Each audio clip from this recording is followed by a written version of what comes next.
হাসিনার আমলে কেন পুশিন হয় না?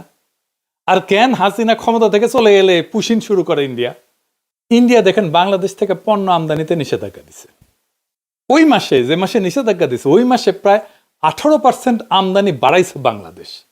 রিপাবলিক বাংলা যে তাদেরকে ফলো করে মানে তাদের মতো আপনার মিডিয়া মানে প্রচার করা, এটা আমরা খুব ভালো পারতাম অনেস্টলি স্পিকিং। যদি আমাদেরকে হায়ার করা হয়, I can tell you that আমরা ভদ্রভাবে ভালোভাবে আমরা করতে হবে এক্সাইটমেন্ট নিয়ে নিউজ। বন্দরের যে চুক্তি, যতটুকু চুক্তি বাতিল হয়ে এবং চট্টগ্রামের নিউমোরিং টার্মিনাল সহ যে ব্যাপারগুলো বিদেশিদের হাতে তুলে দেওয়ার মানে চূড়ান্ত পর্যায়ে সরকার রয়েছে, এরই মাঝে আদালতের নিষেধাজ্ঞা এসেছে যে এই চুক্তি সরকার করতে পারবে না, চুক্তির সব কর্মকাণ্ড বন্ধ রাখতে হবে। আসসালামু আলাইকুম, এবিসি টাইম নিউজে আপনাকে স্বাগতম। দর্শক, দেশে কি হচ্ছে না, মানে যার যতটুকু পাওয়ার, যার যতটুকু ক্ষমতা, সে কিন্তু সেইভাবেই প্রয়োগ করতেছে। এই যে 32 নম্বর বাড়িটা নিয়ে যে আন্দোলন মিছিল হচ্ছে, ছাত্র চাচ্ছে যে গুড়িয়ে দেওয়া হোক, পুলিশ চাচ্ছে যে না সেটাকে রেখে দেওয়া হোক। কেউ বলতেছে যে এই বাড়িটা গুড়িয়ে মসজিদ করা হোক, আবার কেউ বলতেছে যে না এরকম একটা ফ্যাসিস্ট সরকার যার বাড়িতে মসজিদ একটা পবিত্র জিনিস, মসজিদ একটি ইবাদতের ঘর, সেখানে করা পসিবল না, সেখানে না করে সেখানে টয়লেট করা হোক। আসলে মানুষের অন্তরের মধ্যে থেকে কত পরিমাণ ঘৃণা, মানে অন্তরস্থল থেকে আসলে এই পরিমাণ মন্তব্য আপনি চলে আসে। দর্শক, আপনারা কি মনে করেন 32 নম্বর বাড়িটি ভেঙে টয়লেট করা হবে নাকি ইবাদতের ঘর মসজিদ করা হবে? অবশ্যই কিন্তু আমাদের কমেন্ট বক্সে জানাবেন। ইতিমধ্যেই যারা আমাদের চ্যানেলটি সাবস্ক্রাইব করেছেন তাদেরকে অসংখ্য ধন্যবাদ। যারা এখনও আমাদের চ্যানেলটি সাবস্ক্রাইব করেননি, চ্যানেলটি সাবস্ক্রাইব করে ভিডিওতে একটি লাইক দিয়ে দেখে আসি আজকের ভিডিওর বিস্তারিত। ওটা উঠছে যে গোপন চুক্তি করবে কেন সরকার? গোপন চুক্তি ভারতের সঙ্গে করে দেশ বিক্রি করে দিয়েছে, এই সমালোচনা যখন শেখ হাসিনা সরকারের কাছে মানে তাদের বেলায় আমরা করি, তখন একই মানে সেগুলো মানে গত 15-16 মাসে এখন পর্যন্ত আমরা উদ্ঘাটনই করতে পারিনি, সেগুলোর প্রমাণ আমরা এখনও দিতে পারিনি। উল্টা দিকে এসে আমরা এখন যদি আবার নতুন করে গোপন চুক্তি করি তাহলে ব্যাপারটা কি হয়ে যায়? তখন প্রশ্ন আসে যে এই চুক্তি তাহলে কার স্বার্থে, দেশের স্বার্থে নাকি অন্য কারো স্বার্থে? গতকালকে মশাল মিছিল হয়েছে, বিক্ষোভ সমাবেশ হয়েছে। সেই শিরোনামটা, প্রথম আলোর শিরোনামটা রাতে প্রথম আলো যে শিরোনামটা দিয়েছিল প্রায় মানে 12টার দিকে, রাত 12টার দিকে শিরোনাম মানে এই খবরটা প্রথম আলো প্রকাশ করে। সেখানে তারা বলছে বন্দর ইজারা দেওয়ার এখতিয়ার অন্তর্বর্তী সরকারের নেই। কি বলা হচ্ছে? চট্টগ্রাম বন্দর দেশের কৌশলগত গুরুত্বপূর্ণ জায়গা, সেখানে মার্কিন সাম্রাজ্যবাদ ঘাঁটি গাড়তে চায়, সেই ঘাঁটি গাড়ার অন্যতম পদক্ষেপ বন্দর ইজারা দেয়া, আর এই বন্দর ইজারা দেওয়ার এখতিয়ার অন্তর্বর্তী সরকারের নেই। শুক্রবার জাতীয় প্রেস ক্লাবের সামনে এক বিক্ষোভ সমাবেশে বক্তারা এই কথা বলেছেন। বন্দর রক্ষা ও করিডোর বিরোধী আন্দোলনের ব্যানারে এই বিক্ষোভ সমাবেশের পাশাপাশি মশাল মিছিলের আয়োজন করা হয়।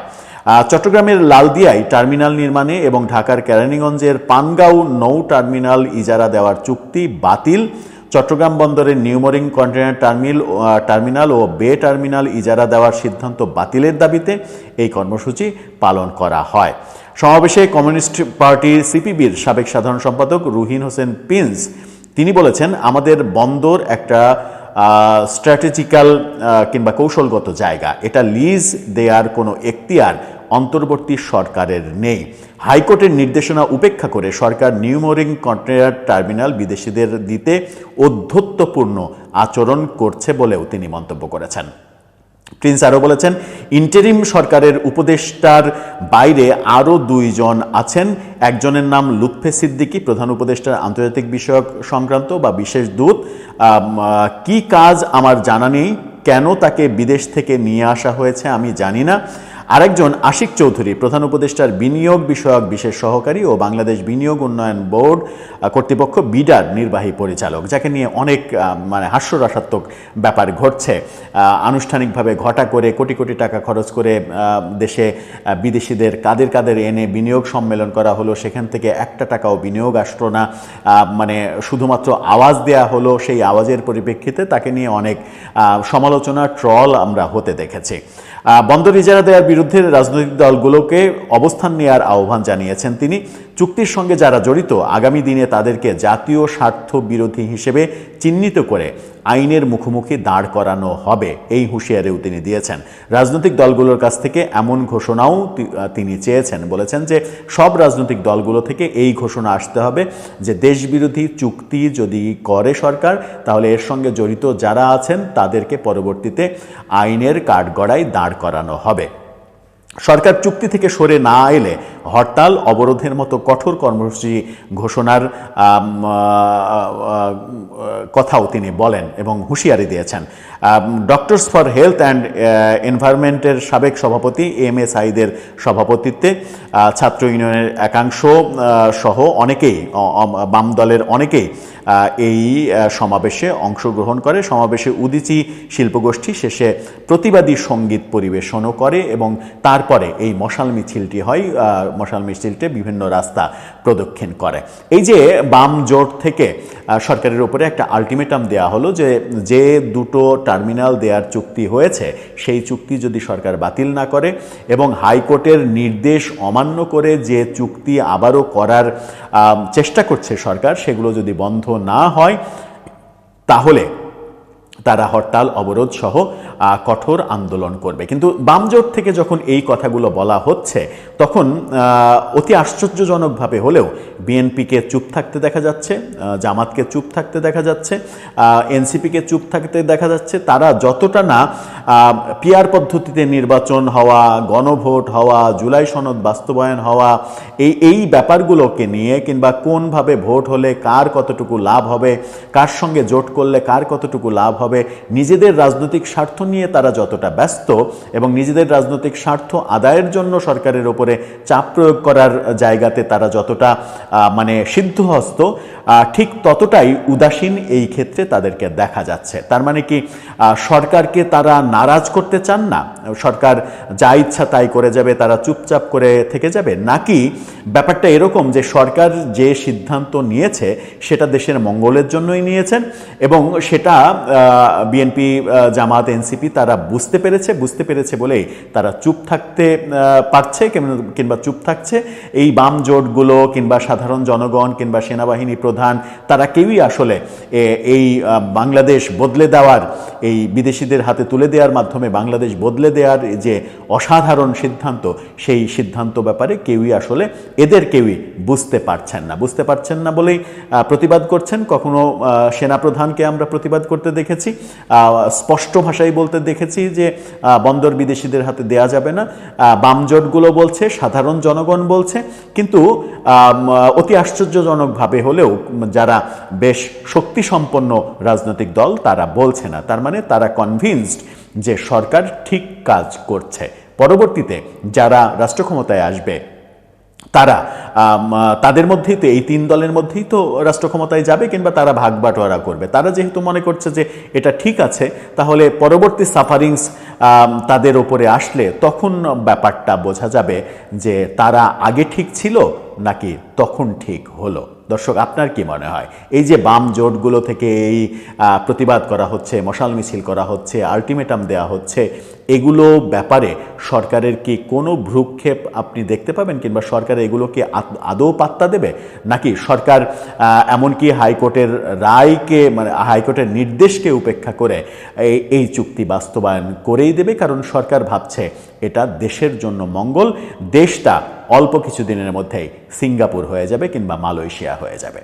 ফাইন্ডিংস না থাকে এবং মাল্টিপল সোর্সেস বা ইন্টেলিজেন্স এজেন্সি বা তাদের যে বিভিন্ন ধরনের মেকানিজম বা সোর্সেস বা ইনস্টিটিউশনস আছে যেগুলো তারা ট্র্যাক করে থাকে, তারা নিশ্চিত করেছেন সেখানে কমপক্ষে আপনার 6টা এই কি এয়ারক্রাফট ভূপাতিত করেছে পাকিস্তান এয়ারফোর্স অর্থাৎ ভারতের। সো এখন আপনি বুঝতে পারেন যে এটা কতটা বিপজ্জনক। এরই মধ্যেই আপনার দুবাই এয়ার শোতে ভারত সারা পৃথিবীর আপনার জানেন যে এয়ারফোর্স অংশগ্রহণ করে থাকে বা আপনার এভিয়েশনের যারা আছেন তার বিভিন্ন প্রতিষ্ঠান বা এবং সংগঠন আপনার এই অংশগ্রহণ করে থাকে। সেই দুবাই এয়ার শোতে সবচেয়ে বড় বিপজ্জনক এবং লজ্জা যেটাকে বলি, দুঃখজনক এবং লজ্জাজনক দুটো ঘটনাই ভারত এখানে নিয়ে আসছে আপনার এই ইয়ার শোতে। এবং দেখার ভিতরে সবাই, সারা পৃথিবীর মানুষ যখন বসে বসে ইয়ার শোগুলো দেখতেছিল, সেই সময় ভারতের এই তেজাস আপনার এয়ারক্রাফটটা আপনার ভূপাতিত হলো। সো এটা অনেকেই বলছেন যে এটা আপনার দুঃখজনক এবং তাদের অতি বাড়াবাড়ি বা অতি বিভিন্ন কারণে এই লজ্জাটা তাদের জন্য এসেছে। তবে খুবই দুঃখজনক, এবং পাইলট যিনি ভদ্রলোক একটা জীবনের মানে ক্ষতি হলো। ভারতের এয়ারফোর্সটা কতটা আপনার এই মানে ফ্রাজাইল এবং delicate to be honest in terms of capacity, ladies and gentleman, সেটা আবারও প্রমাণ করলো। এবং এই এয়ারফোর্সগুলো নিয়েই তারা আপনার বিভিন্ন দেশকে হুমকি দামকি এবং দিয়ে থাকে, যেমন বাংলাদেশকে উড়িয়ে ফেলবে, কেটে ফেলবে, মেরে ফেলবে, ছিঁড়ে ফেলবে। আমি তো মনে করি যে আমাদের দেশের যে মানে এয়ারফোর্স পাইলটস যারা আছেন, তাদেরকে যদি এইভাবে মানে সত্যিকার অর্থেই মানে ইকুইপমেন্টসগুলো, মিলিটারি ইকুইপমেন্ট দেওয়া হয়, তারা এর চেয়ে ভালো কাজ করতে পারবে বলে আমি মনে করি। Ladies and gentleman, Dubai air show নিয়ে এটা এখন ইন্ডিয়ার ভিতরে মানে মারাত্মক ধরনের প্রতিক্রিয়া চলছে যে ভারতের জন্য এমন লজ্জা কেন নিয়ে আসলো মানে ভারতীয় এয়ারফোর্স। এবং আমি আপনাদেরকে ক্লিপটা দেখাতে চাই। এটা একটা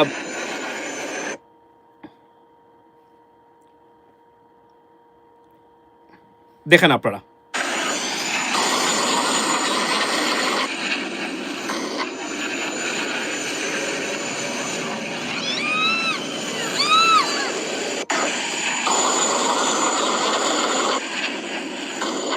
Look at that.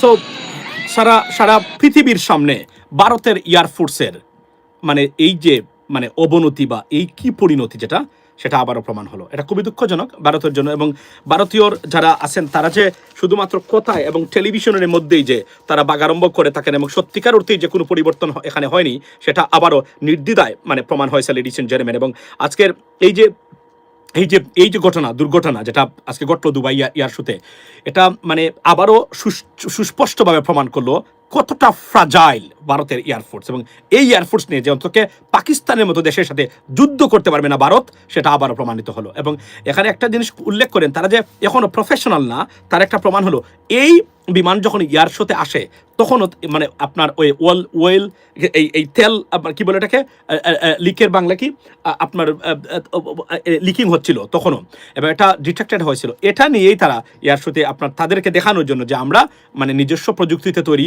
এয়ারক্রাফট তৈরি করেছি, এবং এটা ডিসপ্লে, এই ডিসপ্লেটা মানে এই টোটাল ইন্ডাস্ট্রি এবং তেজাসের ভবিষ্যৎ এখানে ধ্বংস হয়ে গেল। বিলিয়নস অফ ডলারের ইন্ডিয়ান এই প্রজেক্টটা একদম মাটির সাথে মিশে গেল একটা মানে দুর্ঘটনার কারণে। এটা এই মানে তেজাস আর কখনো দাঁড়াতে পারবে না। এবং একটা নির্দিষ্ট করি, দুবাই এয়ারপোর্ট থেকে এয়ার শো থেকে বা যারা বিভিন্ন ধরনের সংগঠন যারা আছে এটা আয়োজন করে থাকেন, তেজাস আর কোনো দেশের আপনার এই কি বলে এটাকে এই এয়ার শোতে অংশগ্রহণ করতে পারবে না, দ্যাটস কমপ্লিটলি প্রহিবিটেড। সো এটা যে কি পরিমাণ ক্ষতিগ্রস্ত হলো আপনার এই যে কি বলে এটাকে এই ভারতের এয়ারফোর্স। এবং সুস্পষ্টভাবে, এবং প্রেসিডেন্ট ট্রাম্প এখন পর্যন্ত এই বিষয়ে মন্তব্য দেন নাই, যদিও এটা মন্তব্য উনার মানে he doesn't have to do that, but I think eventually উনি এটা বলবেন এবং এটা উনি ক্লারিফাই করবেন, যেহেতু he is on track in terms of Indian air force. মানে বারবার উনি বলছিলেন। এবং আপনার এই যে বললাম না যে সবচেয়ে গুরুত্বপূর্ণ যে জিনিসটা এখানে দেখা দিয়েছে সেটা হলো, লেডিস এন্ড জেন্টলম্যান, যে মানে ভারত অস্বীকার করেছে তাদের কোনো বিমান ক্ষতিগ্রস্ত হয় নাই, কিন্তু কংগ্রেশনাল রিপোর্টে যেটা এসেছে সবচেয়ে মারাত্মক যেটা ভারতের জন্য, সেটা হচ্ছে যে সেখানে স্বীকার করে নেওয়া হয়েছে মানে পাকিস্তানের আপনার সুপিরিয়রিটি ওভার ইন্ডিয়া ওর ইন্ডিয়ান এয়ারফোর্স, এবং সেখানে চাইনিজ ইকুইপমেন্টস দ্বারা যে মানে আপনার পাকিস্তানের এয়ারফোর্স বা মিলিটারি কতটা সমৃদ্ধশালী এই মুহূর্তে সেটা সুস্পষ্টভাবে প্রমাণ হয়েছে। তবে এখানে বলে রাখি, মানে কোনো ইগনোরেন্টের বক্তব্য এখানে শুনবেন না। ইউএস কংগ্রেশনাল রিপোর্টে they can not put anything this is which is untrue, অর্থাৎ এটা মাথায় রাখবেন। এবং যিনি করবেন উনি যদি এটা করেন, it's a federal violation, federal crime. Put anything wrong or doesn't আপনার verify by facts or factual, এটা করতে পারবে না তারা, এটা মারাত্মক জিনিস কিন্তু। সুতরাং বুঝতেই পারছেন যে এই জায়গাতে ইন্ডিয়া আসলেই মানে প্রতিটা ক্ষেত্রে এখানে ধরা খেয়েছে। এবং আমি ইন্ডিয়ান যারা আছেন মানে ladies and gentleman, I urge all Indian brothers and sisters, particularly those are in the government, you know what I mean, please mind your own business in regards to Bangladesh. I mean, you guys concentrate on your own affairs. See, everything broken and fragile. You can't show any superiority, I mean, anywhere in this planet. You're just barking on, at us on media, and which is lies and fabricated, and it proved that you are actually making or everything fabrications. And in terms of credibility of Indian media, it's zero right now. No one believes Indian media because of their fabrications, because of their lies and propagandist news and misinformation on social media, not only social media but also mainstream media. But আমাদের জন্য সবচেয়ে বিপজ্জনক যেটা ladies and gentleman বাংলাদেশের জন্য সেটা হচ্ছে যে আমাদের যে মিডিয়া যেভাবে মানে আমাদের দুইটা মিডিয়া দরকার কমসে কম হলো রিপাবলিক বাংলা যে তাদেরকে ফলো করে মানে তাদের মতো আপনার মিডিয়া মানে প্রচার করা এটা আমরা খুব ভালো পারতাম অনেস্টলি স্পিকিং যদি আমাদেরকে হায়ার করা হয় I can tell you that আমরা ভদ্রভাবে এর চেয়ে ভালোভাবে আমরা করতে পারবো এক্সাইটমেন্ট নিয়ে নিউজ করতে পারবো এই খবরটা যেটা এখন যদি বাংলাদেশের মানে এয়ারফোর্স যদি এই ধরনের কোনো ঘটনা ঘটতো বা কোনো কাজ হতো তাহলে রিপাবলিক বাংলা বা রিপাবলিক ইংলিশ বা ভারতীয় মিডিয়া কলকাতার তারা কিভাবে এটাকে দিত মানে একদম লাইক শাউটিং করে আসতো দরজার সামন থেকে বেরিয়ে মানে এসে বলতো যে সর্বনাশ হয়ে গেছে বাংলাদেশ নাই হয়ে গেছে কাত হয়ে গেছে শেষ হয়ে গেছে কিন্তু আমাদের মিডিয়াগুলা এই পর্যায়ে যাচ্ছে না বরং আমি এক করতে বলবো আমরা ভদ্র মিডিয়া কিন্তু অন্য অর্থে বলি আমরা যে আমাদের media not up to the mark to defend Bangladesh and Bangladeshi affairs Bangladeshi people and Bangladeshi government এখন পর্যন্ত 50% মিডিয়া ডাইরেক্টলি এরা প্রপাগান্ডিস্ট এরা ওই নেগেটিভ মানে ভারতীয় নেগেটিভের মধ্য দিয়ে যাচ্ছে তারা এটা পরিবর্তন হয় নাই অতি এবং